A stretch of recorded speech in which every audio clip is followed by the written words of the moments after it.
नमस्ते, मी मेघना सजम. नमस्ते, मी अनिशा फणसळकर. तुमचं सगळ्यांचं स्वागत आहे. येस, आणि आम्ही दोघी जे तुमच्यासाठी नेहमीच वेगवेगळे विषय घेऊन येतो आणि भाग 1 तुम्ही सगळ्यांनी पाहिलाच असेल. त्याच्यामध्ये अनिशाताईंनी आपल्याला खूप सुंदर आत्महत्या म्हणजे काय, त्याची लक्षणं नेमकी काय जाणवतात, हे सगळं आपल्याला भाग 1 मध्ये पाहायला मिळालंच, आपल्याला ऐकायला मिळालंच. आणि तो व्हिडिओ तुम्ही तुमच्या मैत्रिणींना फॉरवर्डही केलेला असेल. तर आजच्या भागामध्ये आज आपण जाणून घेणार आहोत अनिशाताईकडून की नेमकी याची उपाययोजना काय आहे. तर अनिशाताई, तुझं खूप खूप स्वागत. खरं तर आज पुन्हा एकदा आम्ही उत्सुक आहोत की तू काय मार्गदर्शन आम्हाला करणार आहेस आजच्या या शो मध्ये. कारण मागच्या वेळेस तू आम्हाला सांगितलंस की नेमकी लक्षणं काय असतात आणि कुठल्या मनस्थितीतून जावं लागतं, की अगदी मीडियापासून ते अगदी एखाद्या लग्नापर्यंत येऊन तू आम्हाला ठेवलंस आणि सांगितलंस की नेमकी लक्षणं कशी असतात आणि काय केलं पाहिजे. आणि आज आपण पाहतोय की उपाययोजना नक्की काय केल्या पाहिजे. तर हे सगळं जाणून घेण्यापूर्वी आम्हाला सगळ्यांना हे ऐकायला आवडेल की आत्महत्या नेमक्या सर्वात जास्त कुठे घडतात. ह्या म्हणजे सुरुवातीलाच खरं तर हा एक बाउन्सर मी टाकलेला आहे. म्हणजे मागच्या वेळेस आत्महत्या म्हणजे काय आणि लक्षणं कुठे कुठे जाणवतात. पण नेमकं हे जेव्हा ह्या काही सगळ्या प्रतिक्रिया येतात संपूर्ण महाराष्ट्रातून आपला हा व्हिडिओ पाहून, तेव्हा हा मला प्रश्न जास्त आवडेल की नेमक्या या आत्महत्या नेमक्या कुठे जास्त घडतात. तर तू काय सांगशील? ओके, सगळ्यात महत्वाची गोष्ट एक सांगितल्यानंतर पुन्हा सगळ्या प्रेक्षकांना कदाचित तो धक्का असेल. आत्महत्येचा प्रयत्न खूप सारे जण करतात. आत्महत्या आपल्याला हा शब्द वापरायला नकोय, पण आत्महत्या करायला यशस्वी होणारे फार थोडे होतात. म्हणजे बरेच जण नुसताच आत्महत्येचा प्रयत्न करतात आणि त्यात यशस्वी होत नाहीत. ही खरंच चांगली गोष्ट आहे. त्याच्यात आणखीन एक पैलू मेघनाताई असा आहे, बरेच जण एक थ्रेटनिंग कॉल म्हणून पण आत्महत्येचा दिखावा पण करतात. म्हणजे आता ही गोष्ट कुठे आपल्याला पचते की एखाद्याने आत्महत्येचा पर्याय माझ्या पुढे आहे असं दुसऱ्याला थ्रेटन करावं, तो धाक दाखवावा आणि मग समोरच्याला फशी पाडावं. पण ह्या घटना सगळीकडे घडतात. भारतामध्ये कदाचित याचं प्रमाण थोडंसं मी म्हणेन जास्ती आहे. म्हणजे तू माझं ऐकत नाहीयेस का, तुम्ही लोक मला बघत नाहीयेत का, तर मग मी आत्महत्या करेन अशी धमकी देणं आणि त्या धमकीच्या आधारे समोरच्याला ब्लॅकमेल करणं, या गोष्टी पण खूप घडतात. आणि आत्महत्या निश्चितच खूप वाईट गोष्ट आहे, खूप गंभीर गोष्ट आहे. आत्महत्या करू नये. आत्महत्या केल्याने काहीही साध्य होत नाही. तुमचे प्रयत्न फळाला येत नाहीत, कारण तुम्ही ज्या कारणाकरता आत्महत्या करता ते कारण तिथंच राहतं. पण हे त्या व्यक्तीला कळत नसतं आणि म्हणून त्या आत्महत्या केल्या जातात आणि अनेक अयशस्वी पण होतात. आता तू विचारलेला प्रश्न की आत्महत्येचं सगळ्यात जास्ती प्रमाण कुठे आहे, सगळ्यात कमी प्रमाण कुठे आहे, तर आपण एक डाटा बघूया त्याच्याकरता. डाटानुसार असं दिसतंय की ल्युथेनिया ह्या शहरामध्ये, या देशामध्ये हायेस्ट सुसाईड रेट आहे. तो रेट किती आहे तर 28.6 असा डेथ रेट आहे तिथे थ्रू सुसाईड, आत्महत्या केल्यानंतरचा हा डाटा आहे. त्याच्यानंतर नंबर लागतो साऊथ कोरियाचा, तिथे 26.3 असा रेट आहे. आणि आपण फक्त भारताचा जर विचार केला तर आपल्याकडे डेथ रेट आहे सुसाईडमुळे 10.5. ओके, म्हणजे 1 लाखामधल्या 10 लोकच आत्महत्या करतायत. त्यातही आपण असं सांगू शकतोय थोडंसं वर्गवारी करून, सिक्कीम, छत्तीसगड, तेलंगणा आणि तामिळनाडू इथे जास्तीत जास्त आत्महत्या घडतात. म्हणजे हे ऐकल्यानंतर सगळ्यांना असं वाटेल की बेंगलोर, मुंबई ह्या मेट्रो सिटीज आहे, इथे लोक जास्ती आत्महत्या करतात का किंवा खेडेगावात करतात का, तर अजिबात नाही. छत्तीसगड, तेलंगणा इथे जास्ती आत्महत्या घडतायत. आणि सगळ्यात कमी आत्महत्या आपल्या देशात कुठे घडते तर ती बिहारमध्ये. बिहार या राज्याचा रेट अत्यंत अल्प आहे आत्महत्या करण्यामध्ये. मग चांगली गोष्ट आहे, आपण असं म्हणूया तिथे लोक सुखी आहेत का आपल्या सगळ्यांपेक्षा, की तिथे आत्महत्या करत नाहीयेत, ही खरंच चांगली गोष्ट आहे. आता हा जो आपण रेट बघितला की त्यातही जबलपूर आणि म्हणजे मध्य प्रदेश मधलं जबलपूर शहर आहे, तिथे जास्तीत जास्त हा रेट आहे. आत्महत्येचा. म्हणजे काय, तर एखाद्या शहरामध्ये कमी आत्महत्या होत आहेत बिहार सारख्या, आणि जबलपूर तिथलंच राज्य आहे मध्य प्रदेश मधलं, तिथे जास्तीत जास्त आत्महत्या केल्या जात आहेत. डाटानुसार आपल्याला असंही सांगता येईल की 2019 मध्ये 90,000 अडल्ट लोकांनी आत्महत्या केल्या. 2021 मध्ये मात्र हा रेट आहे 16.30, की जो इंडियाचा रेट आहे 10.5 किंवा 6. तर आता 2021 अजून चालू आहे, पण त्याचा आत्ताचा जो रेट आहे तो 16.30 आहे.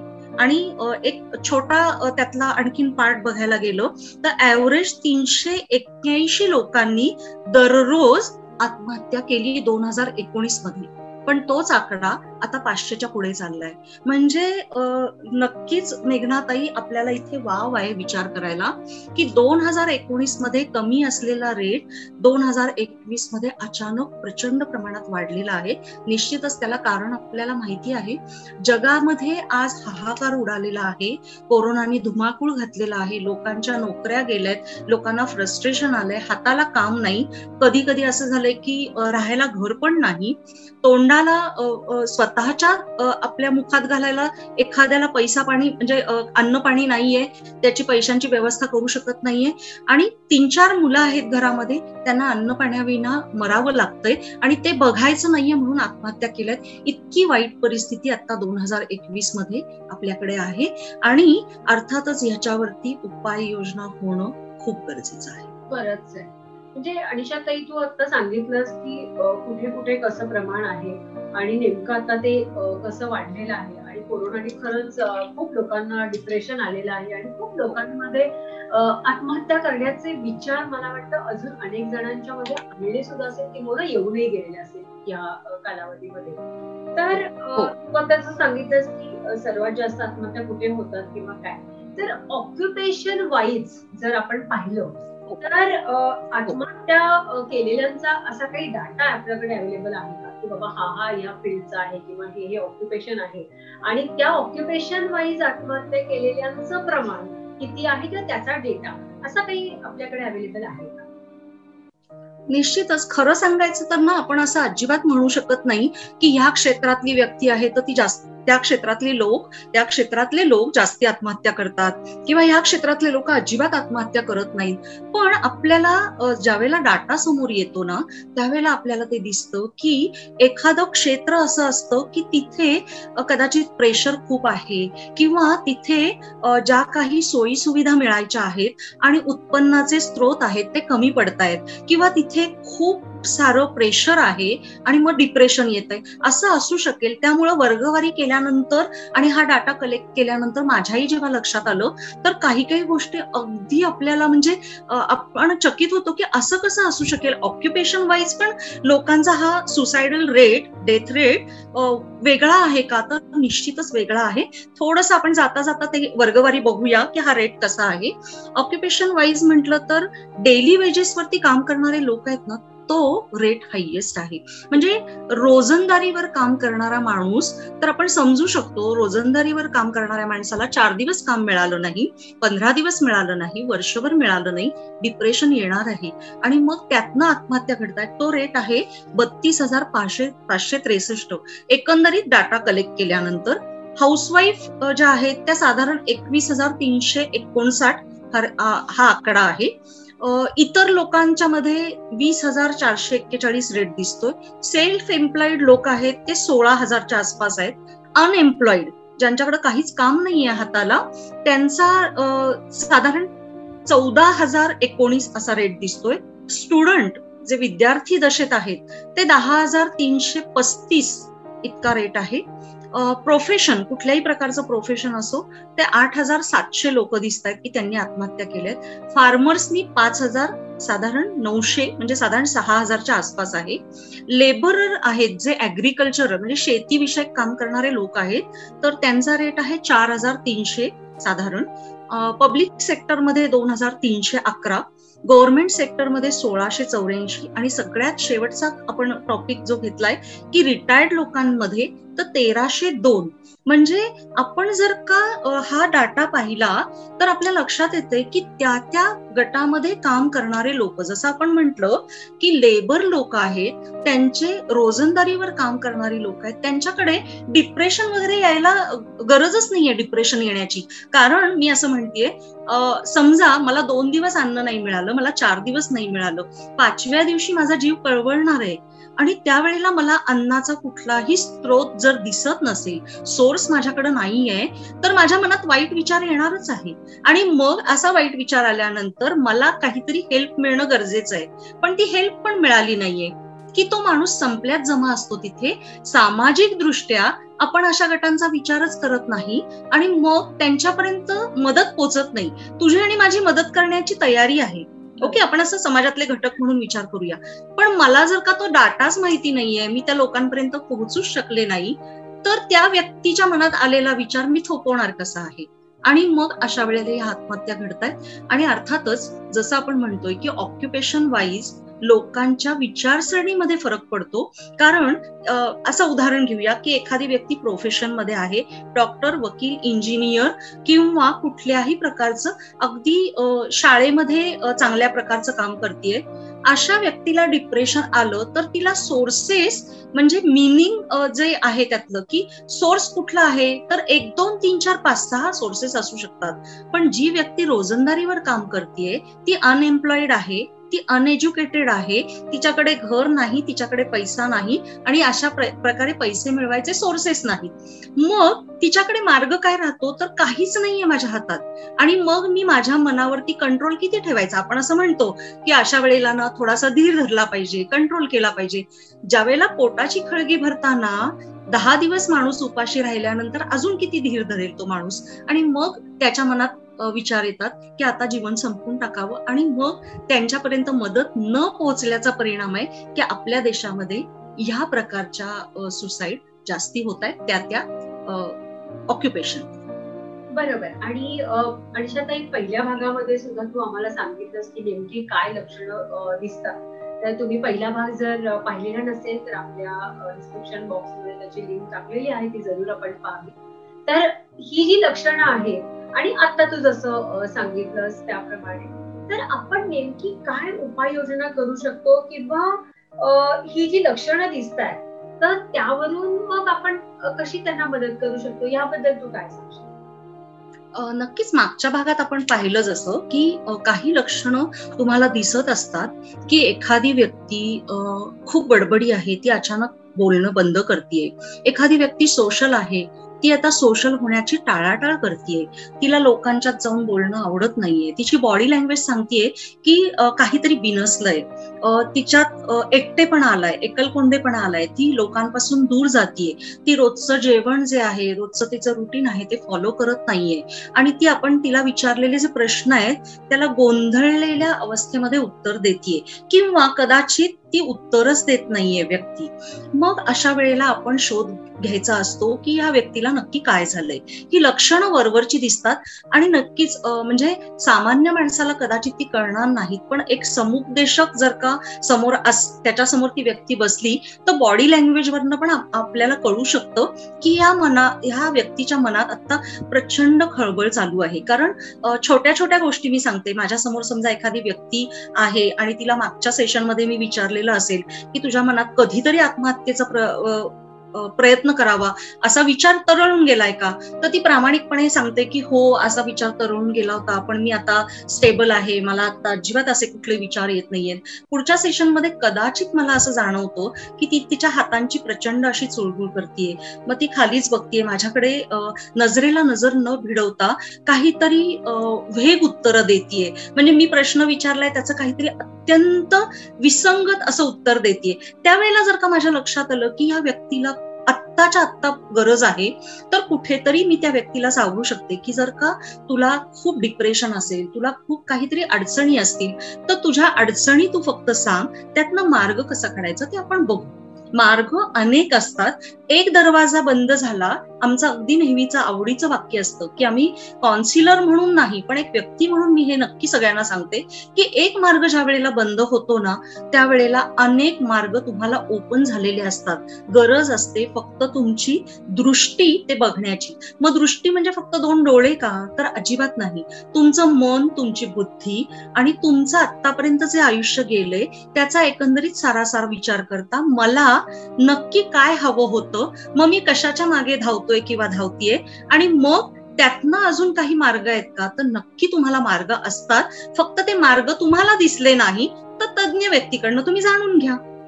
म्हणजे जसं मी कायम सांगते की काउन्सिलर म्हणजे आम्ही कोण असतो, काही ग्रेट वगैरे नाही आहोत. काउन्सिलर फक्त एक वाटाड्या असतो. तुम्ही प्रवासाला निघालाय, तुम्हाला प्रवास करताना तिथे पोचायचंय, पण तुम्हाला मार्ग दिसत नाहीये, आम्ही फक्त तुम्हाला मार्ग दाखवतोय. सो आम्ही वाटाड्या आहोत ना, मग तुम्ही वाटाड्याकडे या, त्याच्याकडनं समजून घ्या की ह्या मार्गावरनं चालल्यानंतर डेड एंड आहे का, मग दुसरा मार्ग असेल ना, तो आपण बघूया. पण हे सांगणारं कोणीतरी लागतं. म्हणूनच अशा व्यक्तीला, समजा माझ्या पुढे एखादी व्यक्ती आलीच नाहीये आणि मेघनाताई तुझ्या पाहण्यात किंवा तुझ्या मैत्रिणीला असं समजलंय की अच्छा असं असं ही ना मुलगी खूप डिप्रेस दिसतीये, हा मुलगा आहे ना आजकाल खूप गप्प राहतोय, तुम्ही ना लगेच मदत घ्या एखाद्या काउन्सिलरची.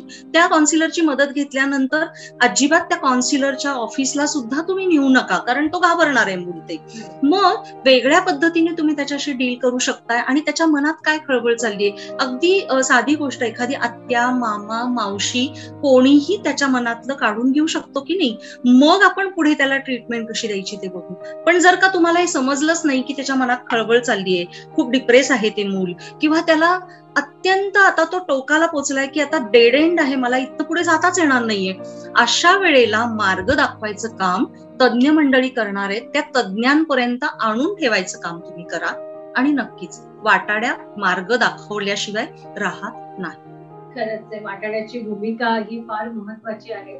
आणि पुन्हा एकदा मी सगळ्यांना सांगेन की अनिशाताई वर्कशॉप घेते असेल, जर तुम्हाला खरंच जेन्युइन काही प्रॉब्लेम असेल तर खाली जो आम्ही नंबर फ्लॅश केलाय त्या नंबरवरती आपण अनिशाताईला व्हॉट्सअपवरती मेसेज टाकू शकता, म्हणजे ती नक्कीच तुम्हाला याचं समुपदेशन करेल. आणि अनिशाताई पुन्हा एकदा मी प्रश्नाकडे वळते की सामान्य माणूस म्हणून तू आता हे आम्हाला सगळं सांगितलंस, पण एक काउन्सिलर म्हणून किंवा तुझ्या नजरेतून हे जाणून घ्यायचे मला की काउन्सिलर म्हणून तुझं काम कसं याच्यावरती चालतं, किंवा हे टाळण्यासाठी नेमक्या कशा उपाययोजना तू करतोस? नक्कीच. खरंच एक गोष्ट मान्य करायला पाहिजे की आपल्या समाजामध्ये म्हणजे 135 करोड जनता आहे, पण आपले सोर्सेस आहेत ना लोकांपर्यंत पोहोचण्याचे, ते खूप कमी आहेत. म्हणजे आपण असं कायम म्हणतो ना की माझा मित्रपरिवार खूप मोठा आहे, समाजात खूप लोक मला ओळखतात आणि मी खूप लोकांना ओळखते आणि कोणीही माझ्या मदतीला धावून येईल. हे सगळी वाक्य प्रत्येक माणूस सांगायकरता असतात, पण ज्या वेळेला खरी गरज असते ना त्यावेळेला कोण येतं हे फार महत्वाचं असतं. पण मग कोण येतं त्याच्याकरता समोरच्याच्या मनात काय चाललंय हे तर स्वप्न पडणार नाहीये. बरं, समोरच्याच्या मनात जे काही चाललंय तो आपल्याला येऊन सांगणार नाहीये. त्याच्याकरताच आपल्याला काहीतरी यंत्रणा ठेवायला लागणार आहे की छोटी गोष्ट जरी नजरेला आली तरी आपण त्या व्यक्तीला काठावर आणायचं काम आपल्याला करावं लागणार आहे. या अनुषंगाने मेघनाताई मी एक केस संदर्भातली एक गोष्ट सांगते की रिअल केस आहे, त्या व्यक्तीला आपण कसं वाचवू शकतो. मला एक दिवशी लॉकडाऊनच्या पूर्वीची गोष्ट आहे ऍक्च्युली ही. एक दिवशी फोन आला, मी कोर्टातनं जस्ट घरी आले होते आणि मला फोन आला एका बाईचा, साधारण 30च्या आसपासची ती बाई होती आणि इतकी प्रचंड डिप्रेस झालेली होती. आणि मी अननोन फोन ऍक्च्युली घेत नाही, पण का वाटलं माहिती नाही, मी फोन घेतला आणि मी त्यांना विचारतेय की तुम्ही आता माझ्याशी बाकी काहीच बोलू नका, मला आत्ताच्या आत्ता आत्महत्या करायची. आणि अर्थातच मला कितीही मी काउन्सिलर असले तरी तो शॉक असतो ना की अरे ही बाई आता बरं तू कुठे आहेस हे तर कळलं पाहिजे मला, मी सोडवायचंय तुला, ते कसं सोडवायचंय, कुठे यायचंय. मी म्हंटल ताई थांबा, तुम्ही आधी शांतपणे घ्या, तुम्ही माझ्याशी बोलताय की नाही, मग आपण बोलूयात ना, काहीतरी मार्ग निघेल, तुम्ही आता कुठे आहात. तर तिने जे ठिकाण सांगितलं ते साधारण माझ्यापासनं 50 किलोमीटर अंतरावरती होतं.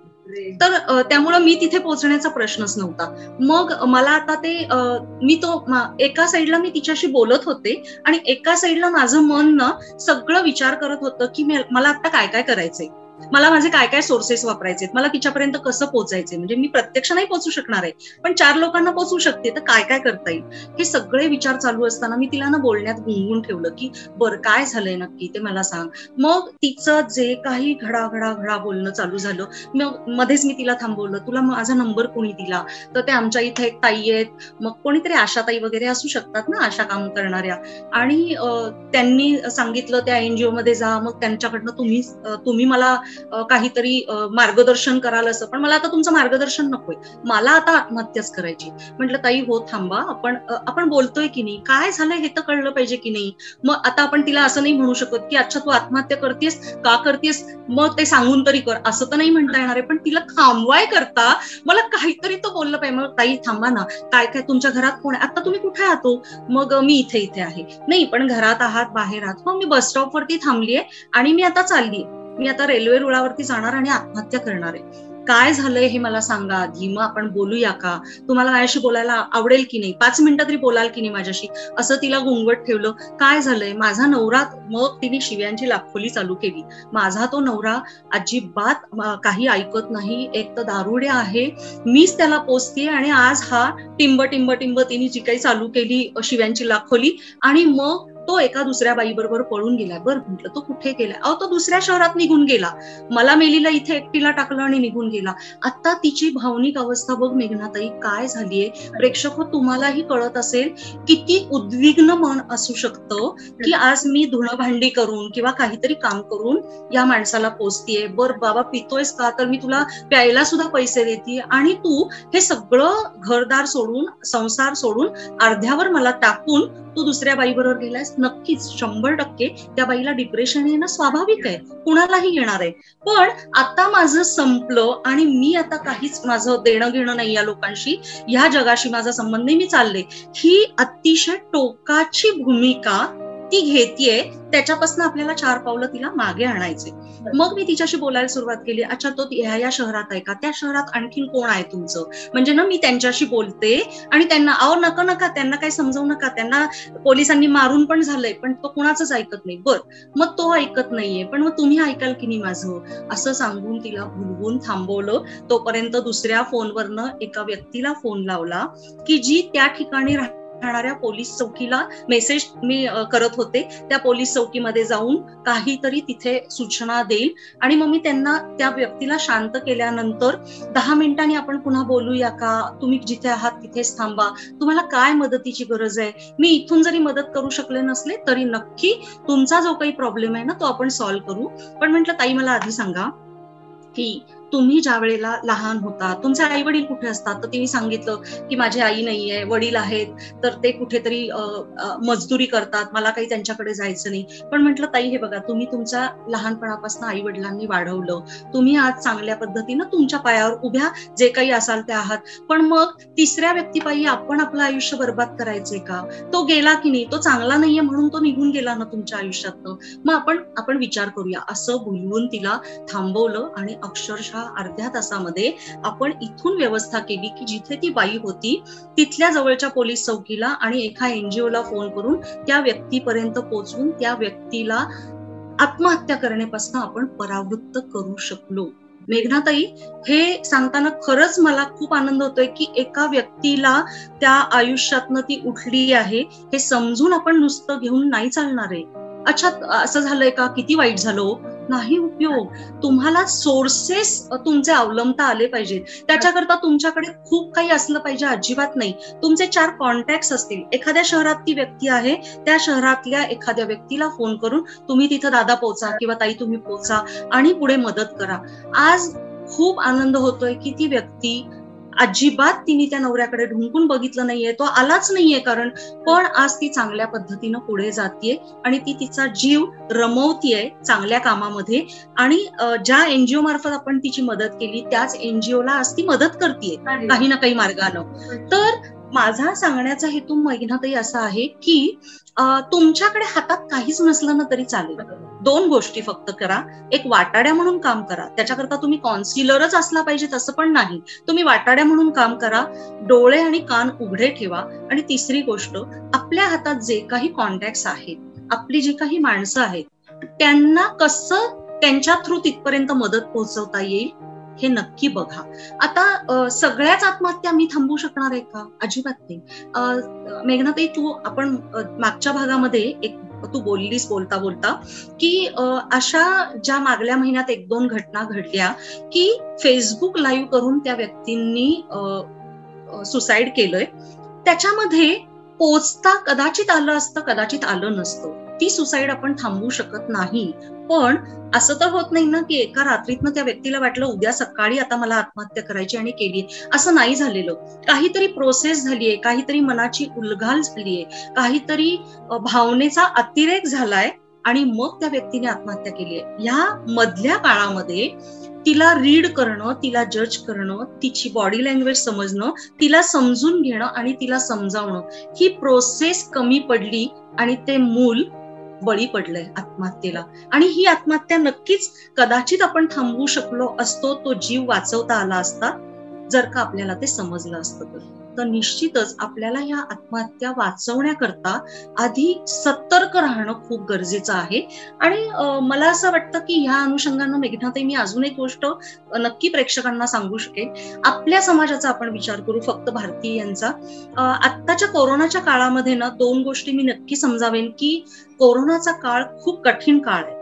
बराचसा काळ आपण तो बाहेर पडलोय त्यातनं, पण अजून पण समोर खूप काही आपल्या पुढे अडचणी आहेत. अजून पुढच्या काळामध्ये कदाचित एखाद्याला नोकरी नाही लागणार आहे, कदाचित एखाद्याला त्या गोष्टीमुळं किंवा अन्य गोष्टींमुळं काहीतरी कौटुंबिक कलह आहे, त्यामुळे डिप्रेशन येणार आहे. पण यातनं आपल्याला बाहेर पडायचंय. यातनं आपल्याला आपल्या स्वतःचा डेड एंडकडं आपल्या स्वतःला न्यायचं नाहीये. तर आपल्याला काय करायचंय, 4 लोकांवरती जी परिस्थिती आलीये तीच माझ्यावरती आलीये, ते जसे सस्टेन करतायत तसं मी का नाही करू शकणार? ही वृत्ती बळावली गेली पाहिजे. ही वृत्ती कशी बळावणार आहे? तर लहानपणापासून ह्या वृत्तीला ना आपल्या काही वृत्तींना मुरड घालायला लागते आणि काही गोष्टींना आपल्याला एनकरेज करायला लागतं. म्हणजे एक छोटं उदाहरण देते. एखाद्या घरामध्ये 2 मुलं आहेत आणि आईनं सतत समजा कम्पेअर करते, हे मूल खूप हुशार आहे आणि हे बेताचं आहे.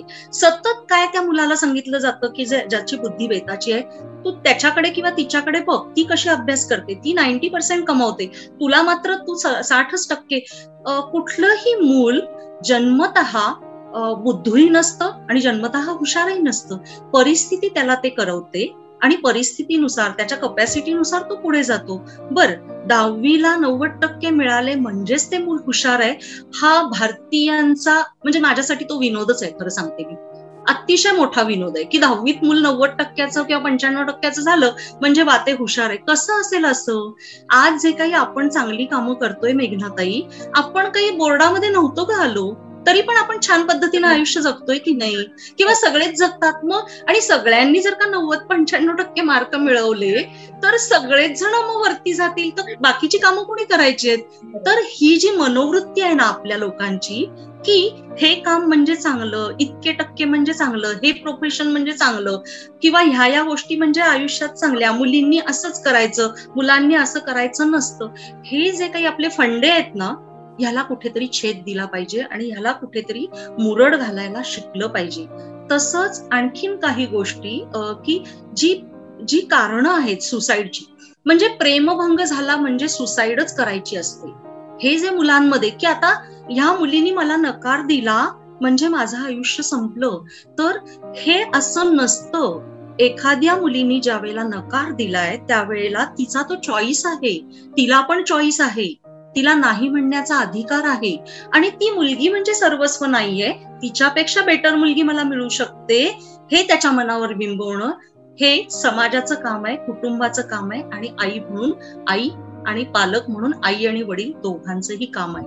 मग हे काम करणं गरजेचं आहे की ज्याच्यावरती आपण कधीच बोलत नाही. म्हणजे मुलं वाढवताना मुलांना प्रत्येक पालक ना माझ्या नजरेतनं वाढवतो. म्हणजे मला काय आवडतं ना ते माझ्या मुलांनी करावं, त्या मुलाला काय आवडतंय ह्याचा विचार केलाच जात नाही भारतीयांमध्ये तरी, आणि जो फार गरजेचा आहे. आणि त्यातूनच आत्महत्येच्या घटना बऱ्याच अंशी घडतात. त्या रोखता येतील ना आपल्याला असं न करून. म्हणजे अगदी परवाच एक ताजं उदाहरण तुला सांगते की माझ्या बिल्डिंग मध्येच म्हणजे माझ्या मुलाचा मित्र होता. तर फक्त आई काहीतरी म्हणाली म्हणून त्याने आत्महत्या केली. म्हणजे मुलांचं मन समजणं सुद्धा किती कठीण झालंय. एक साधं तुम्ही रागवलं तरी सुद्धा मुलं चिडचिड होऊन लगेचच आत्महत्येपर्यंत पोहोचतात. म्हणजे सगळ्यात जास्त मला आश्चर्य वाटलं की एका 5 वर्षाच्या किंवा 6 वर्षाच्या मुलीला काय समजत असेल आत्महत्या म्हणजे काय, आणि तिने आत्महत्या करावी म्हणजे किती वाईट गोष्ट आहे की तिचे आई वडील शिक्षक होते आणि ती 5-6 वर्षाची. तर काय असेल तिला कसं समजलं असेल की काय आहे ही आत्महत्या, म्हणजे मेघनाताई, ह्या बाबतीत मी आणखीन एक तू जे सांगतेस त्याला पुढे नेते. जसं मी आता सांगितलं की आपलं भारतीय मन की हे करा हे करू नका याच्या मागे आपण लागतो. यातला आणखीन एक तू बोलता बोलता बोललीस तो पॉइंट खूप महत्वाचा आहे आपल्यासाठी. राग येणं. कसं आहे की राग येणं ही स्वाभाविक गोष्ट आहे. राग यायला पण पाहिजे, कारण मनुष्य स्वभाव आहे हा. राग आल्यानंतर त्याचं नियोजन करता आलं पाहिजे. राग चांगल्या पद्धतीनं बाहेर काढता आला पाहिजे. मला राग येतच नाही कधी असं म्हणणारा माणूस आपल्याला दिसणार नाही, आणि जर का तो असं म्हणत असेल तर तो खोटं बोलतोय. कारण माणूस आहे, त्याला राग येणार आहे. फक्त त्या रागाचं नियोजन करता आलं पाहिजे. पण गंमत अशी आहे, तू जसं आता सांगितलंस की 5-7 वर्षाच्या मुलीला काय कळतंय, तर तिला बरंच काही कळतं ग. म्हणजे तिला काय कळतं की ती आईकडे बघते. अच्छा, आईला एखादी गोष्ट मिळाली नाही ना की आई रागराग करते, हातातल्या वस्तू फेकते, मोबाईल आपटते, आदळापट करते, अगदी भांडी सुद्धा फेकते. मग राग आल्यानंतर असंच करायचं असतं हे चित्र तिच्या समोर उभं केलंय मी. मग ती ज्या वेळेला माझ्याकडे हट्ट करते मुलगी आईकडे की ती 5 वर्षाची आहे, 6 वर्षाची आहे, मला आत्ताच्या आत्ता नवीन मोबाईल पाहिजे, हा मला जुना मोबाईल नकोय, आणि मग तो मिळत नाही, आणि मग राग काढायचा आहे. तो राग कसा काढायचा आहे की मी जेवत नाही, मी आदळापटच करते, किंवा मी तुमच्याशी बोलतच नाही, हा पण राग चालेल. पण तोच राग ज्या वेळेला अगदी अत्युच्च पातळीला जातो त्यावेळेला 5-7 वर्षाच्या मुलांनी सुद्धा आत्महत्या केल्याच्या घटना घडतात. त्या का घडतात? राग इतक्या टिपेला जातो की आता त्या रागातनं पुढे काय, तर तो राग मला अनावर होतोय आणि मला आता काही माहित नाही, मला ही वस्तू द्या नाही तर मी माझं आयुष्य संपवते. मग ते आयुष्य संपवायचे मार्ग कुठनं तू म्हणशील मिळतात, कसं कळतं असं तू विचारलंस तर अगं हे जे खेळणं आहे ना मोबाईल नावाचं, खूप भयंकर आहे अगं. ते खूप भयंकर आहे. ते खूप गोंडस आहे, खरं सांगायचं तर गोंडस आहे ते, पण ते खूप भयंकर पण आहे. म्हटलं तर गोंडस आहे, म्हटलं तर भयंकर आहे. तुम्ही त्याचा वापर केला तर ते चांगलं आहे, गैरवापर केला तर 5-7 वर्षाच्या मुलांना नेटवरनं कसं पोचायचं, कुठल्या साईटवर जायचं, काय बघायचं सगळं कळतं. आपल्यापेक्षाही खूप स्मार्ट आहेत ते, कारण जन्माला आले की त्यांच्या हातात स्मार्ट फोन मिळतोय. आपल्याला वयाच्या 30-35 नंतर मिळालेत, तर त्यांच्या हातामध्ये 1.5 वर्षाचा असताना मोबाईल मिळालाय स्मार्ट, तो सुद्धा. मग ते पण स्मार्ट होतात आणि मग ते स्मार्टनेस त्यांचा दाखवतात. मग ह्याच्याकरता मला आई वडील म्हणून, आई म्हणून, पालक म्हणून, समाज म्हणून मुलांसमोर कसा आदर्श ठेवायचा आहे ह्याचं भान ठेवणं गरजेचं आहे. म्हणजे मला असं वाटतं की ह्या म्हणजे जी आपण लक्षणं पाहिली किंवा उपाययोजना पाहिल्या, या ह्याच्यावर एवढंच लक्षात येते की एकमेकांची मुलं जपा आणि एकमेकांना जपा. जेव्हा आपण एकमेकांना जपू, मग ती समाजातील एखादी व्यक्ती असू दे किंवा माझ्या घरातला माझा मुलगा असू दे, नवरा असू दे, आई असू दे, सासू असू दे, कोणी असू दे, जी काही आपली नाती आहेत त्यांची गुंफण फार सुंदररित्या जर आपण ठेवली तर मला असं वाटतं की आत्महत्या हा विचारच मनामध्ये येणार नाही. आणि आपली भारतीय संस्कृती खरंच खूप महान आहे. म्हणजे जरी आज आपण एकत्र कुटुंब पद्धतीमध्ये राहत नसलो तरी सुद्धा बॉन्डिंग आपलं अजून तितकंस आहे की अजूनही आपण रिलेशनला तेवढंच महत्व देतो, आणि त्यामुळेच कदाचित आपल्याकडे आत्महत्येचं प्रमाणही कमी असेल ह्या बॉन्डिंगमुळे. आणि कधी आपल्या मनात हा विचार जरी आला तरी सुद्धा स्वतःला परावृत्त करण्यासाठी काहीतरी उपाययोजना करा. आणि जाताच आता मी तुला हे विचारेन की आता आम्हाला समजलं की बाबा लक्षणं काय, किंवा मला एखाद्यामध्ये ती लक्षणं दिसली तर कशी मदत करायची हेही मला समजलं की एखाद्यामध्ये मला वेगळं काही लक्षण जाणवलं तर मी हा प्रयत्न करेन की बाबा नेमकं त्याच्या मनामध्ये काय चाललंय, आणि मी नाही मदत करू शकले तरी त्याच्या घरच्या थ्रू काहीतरी आपण मदत करू शकतो.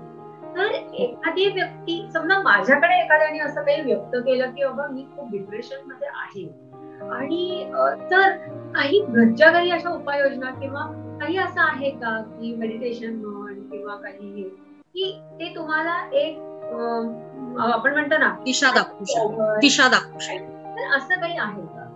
तू काय सांगशील? नक्कीच नक्कीच. कसं होतं की सगळ्याच गोष्टींना तुम्ही तज्ज्ञ व्यक्तीकडे, अर्थातच म्हणजे अशी जर का खूप टोकाची गोष्ट असेल तर तुम्हाला तज्ज्ञाकडे जावं लागेल, डॉक्टरांकडे जावे लागेल, उपचार घ्यावे लागतील, मानसशास्त्रीय दृष्ट्या तपासून पाहावं लागेल की ती व्यक्ती आता कुठल्या स्टेजवरती आहे. पण ज्या वेळेला ती प्राथमिक लक्षणं असतात, एखादं मूल खूप चिडचिड करतंय, एखादं मूल ना अपेक्षा त्याच्या प्रचंड वाढतायत आणि त्या अपेक्षा पुऱ्याच होत नाहीयेत, तर निश्चितच त्याला वळण देण्याकरता त्याला आपण समजवायच्या आधी सगळ्या पालकांनी लक्षात ठेवा की आपल्यामध्ये ते रुजवलं पाहिजे. छोटी गोष्ट असते, आपण फोनवर बोलताना नाही माझी ध्येय खूप मोठी आहेत आणि मला हे असं चालतच नाही, मला अशा सटरफटर गोष्टी चालतच नाहीत, मला अशी छोटी गाडी चालतच नाही, मला माझ्या अपेक्षा जेवढ्या आहेत ना त्या मी पूर्ण केल्याशिवाय राहतच नाही. अर्थातच तुम्ही हे करायचंय, पण ना 10 मधली 2 वाक्य तरी तुमची अशी आली पाहिजेत की असं जरी असलं ना तरी मी त्या गोष्टीवरती समाधान मानायला शिकते, किंवा मला माझं मानसिक समाधान कशात मिळवायचं त्याचा विचार मी कायम करते, एखादी गोष्ट नाही मिळाली तरी त्यातनं कसा मार्ग काढायचा हे मी बघते. हे मुलांवरती, म्हणजे फोनवरचं भाषण मी हे फक्त उदाहरण म्हणून दिलं, पण मुलांसमोर आदर्श ठेवताना आपण जे वागतो ना तेच मुलं आपला वसा चालवतात. म्हणजे मी जसं वागणार आहे तसं माझं मूल नक्कीच बघणार आहे की आई कशी वागतीये, ते जशी वागतीये तसं ते मूल असेलच असं नक्की नाही, पण एक दिशा मिळते त्याला. आणि मग मला त्याला समजावताना कमीत कमी सांगता येतं, बघ मी नाही का परवा मला असं असं झालं होतं, मग मी पण त्या 2 गोष्टीपैकी एक गोष्ट सोडली की नाही. हे हक्काने तुम्ही केव्हा सांगणार? जर का तुम्ही ती गोष्ट सोडत असाल तर. 10 पैकी 10 वस्तू मला मिळाल्याच पाहिजेत आणि त्या मिळाल्या नाहीत तर मी आकांडतांडव करते, मी आटापिटा करते आणि मला त्याच्याशिवाय झोपच लागत नाही, असं जर का तुमची चचीच भाषा सगळीकडे असेल ना तर तुमचं मूल कसं पुढे जाणार आहे? मग ते मूल पण ते च नावाचा जो चा शब्द जो आहे ना त्या शब्दाला घेऊनच पुढचं आयुष्य जगणार आहे. मला असंच करायला लागतं, मला असंच आवडतं, माझं असंच आहे, मला याच्याशिवाय जमतच नाही, ही चची तुमची भाषा ते मूल पण अवलंबतं आयुष्यामध्ये. आणि मग ना कसं होतं की तुमच्या घरामध्ये, आणि सगळ्यात आणखीन एक मेघनाताई मी जाता जाता एक नक्की सांगेन की तुमच्या मुलांना ट्रेन करताना, तुमच्या मुलांना समजावताना, तुमच्या मुलांना वाढवताना एक गोष्ट नक्की लक्षात ठेवा, तुमच्या घरात तुम्ही एखादी गोष्ट अगदी भरपूर प्रमाणात देत असाल, आर्थिक, सामाजिक, मानसिक सगळ्या दृष्टीनं, ते मूल ज्या वेळेला समाजामध्ये वावरतं ना त्यावेळेला कंपॅरिझन करू नका. पण समोरची माणसं तुमच्या मुलासारखीच नसणार आहेत ना. म्हणजे शाळेत आपलं मूल जातं, कोरोनाच्या आधीच्या गोष्टी आपण करूया, आता ऑनलाईन आहे, त्यावेळेला एखादं मूल गरीब घरातलं आहे, एखादं मूल श्रीमंत घरातलं आहे, एखादं मूल मध्यम स्थितीतलं आहे, पण सगळ्यांना एकाच प्रकारचा युनिफॉर्म आहे की नाही? का श्रीमंताचं मूल आहे म्हणून त्याला वेगळा युनिफॉर्म दिलाय? नाही ना. मग हे तुमच्या मुलाला वेगळ्या पद्धतीनं समजवायला लागेल ना तुम्हाला की तुम्ही समाजात वावरताना जसं ज्यांच्यामध्ये वावरताय त्या पद्धतीनंच तुम्हाला ते डील करावं लागतं, त्याला फेस करावं लागतं. आणि आयुष्यामध्ये नकार पचवायला शिकवा, नकार घ्यायला पण शिकवा. आणि त्याच्याकरता पालकांनो पहिलं लक्षात ठेवा, मुलांना नकार द्यायला शिका. अगदी अभिमानानं सांगणाऱ्या आमच्याकडे बायका आहेत, माझ्या मुलांना मी कधीच काही कमी पडू दिलं नाही, आमचा बबड्या आहे ना त्याला आम्ही कशालाच नाही म्हटलं नाही. अहो मग तो जगातल्या सगळ्याच गोष्टींना नंतर नकार देतो. तुम्ही नकार नाही दिलात पण समाजात जाऊन तो सगळ्याच गोष्टींना नकार देणार आहे. तर आत्ताच सावध व्हा, सगळ्या गोष्टींना नाही नकार द्यायचंय, पण 10 पैकी 1 गोष्ट तरी तुला आता नाही मिळणार. हे का करायचंय? नकार पचवायची त्याची शक्ती थोडीशी वाढू द्या, म्हणजे मग उद्या त्याला अपयश आलं तर ते पचवून त्याला पुढे जाता येईल ना. म्हणजे ते मूल जर का नकार न घेताच आयुष्यभर म्हणजे जायचंय असं त्यांनी विचार केला आणि 22-23व्या वर्षी त्याला दिसतंय की मला ₹1,00,000 पगार आहे, पण समोरच्या व्यक्तीला ₹1,50,000 पगार आहे, तर मला 1,50,000 मिळालाच पाहिजे काही झालं तरी. तर नाही मिळणार आहे. तुझी जेव्हा वेळ येईल, तुझा जेव्हा टर्न येईल त्यावेळेला मिळेल ना. पण मग जरा मला नकाराचीच सवय नाहीये, तर मग ते मूल हडबडणार आहे, तिथे गोंधळणार आहे आणि त्या गोंधळाचा विपर्यास होणार आहे. कदाचित ते टोकाची भूमिका घेणार आहे. हे सगळं कुणामुळे घडणार आहे? मला असं वाटतं पालकांमुळे घडणार आहे. म्हणून पालकांनो, पहिले जागरूक राहा. तुम्ही स्वतःवरती आधी विचार करा, स्वतःवर काम करा आणि हा पहिला विचार, हा थॉट कायम लक्षात ठेवा की माझ्याकडे बघूनच माझं मूल हे मोठं होणार आहे. मी दिलेल्या पैशांवर, मी दिलेल्या सोयी सुविधांवर ते मोठं नाही होत. माझे विचार आणि माझं वागणं हे बघत बघत ते मोठं होणार आहे. त्यामुळे तुमच्यात आधी बदल करा. आणि जाता जाता मी मेघनाताई हे पण सांगेन, एक मेडिटेशनचा खूप चांगला फायदा, ज्या वेळेला आत्महत्या करण्याचा विचार करणारी मुलं मुली आमच्या समोर बसतात, मेडिटेशन करायला लागल्यानंतर त्या विचारापासून ते नक्की परावृत्त करू शकतात स्वतःला.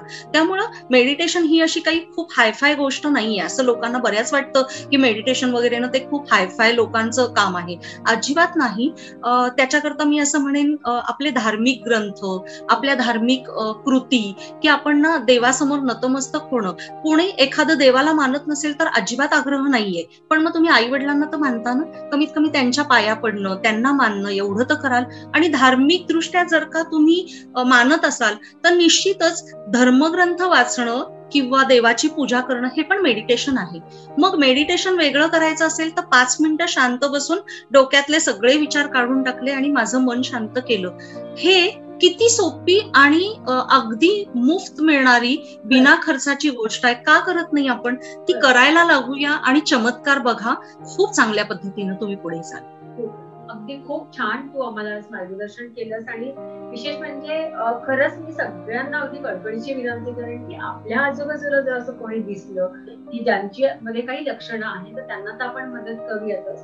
प्लस अनिशाताईंनी आता जे सांगितलं की मेडिटेशनचं महत्व काय आहे, तर खरंच मेडिटेशनचं खूप महत्व आहे. मानसिक संतुलन स्थिर राहण्यासाठी मेडिटेशन फार उपयोगी आहे. आणि पुन्हा एकदा तुम्हाला सांगते की असे काही वर्कशॉप तुम्हाला अनिशाताईचे अटेंड करायचे असतील तर अनिशाताईला व्हॉट्सअप वरती नक्की कॉन्टॅक्ट करा. आणि अनिशाताई, तुझी मी खूप आभारी आहे की आज तू आम्हाला खरंच खूप छान मार्गदर्शन आज या ठिकाणी केलं. आणि आम्ही दोघी पुन्हा एकदा असेच छान व्हिडिओ तुमच्यासाठी नवीन विषय घेऊन पुढच्या भागामध्ये भेटणारच आहोत. आणि तोपर्यंत तुम्हा सगळ्यांचे विशेष आभार की आमच्या दोघींचे हे व्हिडिओ तुम्ही पाहताय. मेघनाताई, तुझे पण आभार. हो, आणि ते फॉरवर्डही करताय. तुझे पण आभार. कारण जरी मी मार्गदर्शन करत असले तरी मेघनाताई तिच्या चॅनलच्या माध्यमातून खूप लोकांपर्यंत पोहोचण्याचा प्रयत्न करतेय, अवेअरनेस वाढवण्याचा प्रयत्न करतेय. तर नक्की तुम्ही तिला साथ द्या आणि हे व्हिडिओज बघा, फॉरवर्ड करा आणि त्याच्यावर अंमल पण करा. आणि आम्हाला कमेंट करायला विसरू नका. म्हणजे आम्हाला दोघींनाही समजतं की बाबा नवीन एखादा विषय काही हवा असेल किंवा आमचं काय कुठे काही कमी पडतोय का हे सांगायला विसरू नका. आणि पुन्हा एकदा आम्हाला दोघींच्याकडून तुमचे खूप खूप आभार. चॅनलला असंच प्रेम करत राहा आणि सबस्क्राईब करा. आम्ही नक्कीच भेटूयात आता आपण पुढच्या भागामध्ये, पुढच्या आठवड्यामध्ये. तोपर्यंत जय हिंद. जय हिंद.